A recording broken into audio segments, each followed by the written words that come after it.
La semence bio s'est naturellement engagée dans cette belle action de semer des zones de bise. Conscient que nous faisons partie d'un tout et que nous sommes là pour servir une biodiversité végétale cultivée, pour participer à la prise en compte des écosystèmes. Les variétés de graines choisies pour créer des zones de bise sont tout naturellement des espèces mellifères, pollinisatrices, nectarifères, qui, suivant les climats, suivant les terrains, vont permettre en saison printanière et au cours de l'été d'avoir un étalement des floraisons et permettre ainsi à l'ensemble des insectes pollinisateurs de trouver de quoi se délecter, se nourrir et promouvoir la biodiversité.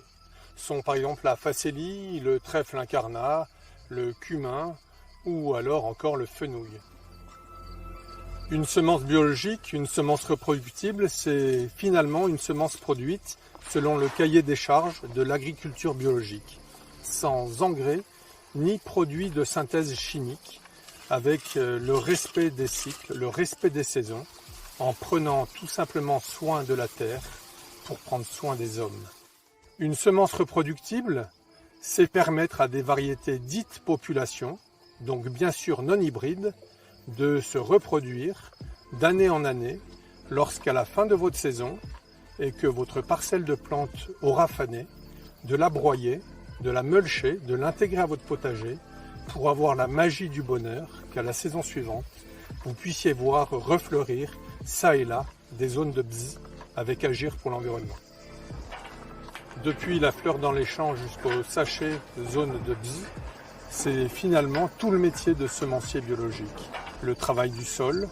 le respect des saisons, le respect de l'écosystème, jusqu'au stade de suivi culturel, de suivi sanitaire, suivi qualité, agréage aux champs, puis de récolte, tenant compte du savoir-faire ancestral, mais actuel, de toutes les techniques de sélection en termes de recherche de pathogènes, de quête pour une germination, de quête finalement pour semer des zones de potentiel, des zones de vie. C'est en fait un message politique qui cherche à replacer l'homme acteur de son développement, acteur d'une société équitable, au service du vivant, pour le futur, en accord avec la nature.